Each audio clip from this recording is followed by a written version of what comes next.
എൻ്റെയൊക്കെ ഭാഗ്യമാണ്.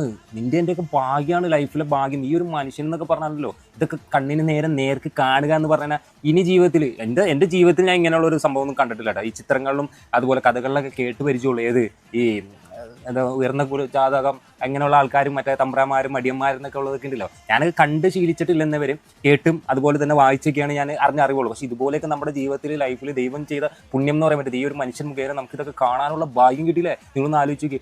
ആ ഒരു വ്യക്തി അദ്ദേഹത്തിൻ്റെ അടുത്ത് വന്നപ്പോൾ അത്രയും ഇഷ്ടമായിട്ടാണ്. ഒരു മനുഷ്യനായിട്ടാണ് ഒരു MP അല്ലെങ്കിൽ അദ്ദേഹം ഒരു എന്താ പറയുക അങ്ങനെയുള്ളൊരു ഇത് നോക്കണ്ട. രാഷ്ട്രീയപരമായിട്ട് MP ആണെന്നോ അല്ലെങ്കിൽ ഇദ്ദേഹം മുഖ്യമന്ത്രിയാണെന്നോ പ്രധാനമന്ത്രിയാണെന്നോ അല്ലെങ്കിൽ ഒരു തൃശ്ശൂരിൻ്റെ മറ്റേതാണെന്നോ അതൊന്നും നോക്കണ്ട. ഒരു മനുഷ്യനായിട്ട് കണ്ടിട്ട് അതിനൊരു കൺസെപ്റ്റ് കൊടുത്തിട്ട് അദ്ദേഹത്തിനോട് പെരുമാറാമായിരുന്നു. അത്രയും മാന്യമായിട്ട് പെരുമാറാമായിരുന്നു. കാരണം നിങ്ങളൊന്ന് ആലോചിക്കുക, ആ ഒരു വ്യക്തിക്ക് ചെവിയോ സംസാരിക്കാനുള്ള ശേഷിയില്ല, കേൾവി ശക്തിയോ സംസാര ശേഷിയോ ഇല്ലാത്തൊരു മനുഷ്യനാണ്. അദ്ദേഹം കാണിക്കുന്നുണ്ട്.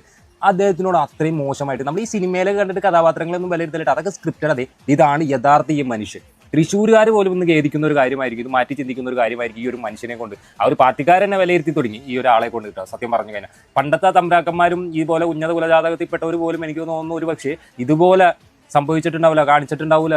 ഇത്രയും ക്യാമറ കണ്ണുകളും അല്ലെങ്കിൽ മനഃപൂർവ്വമായിരിക്കും അല്ലേ?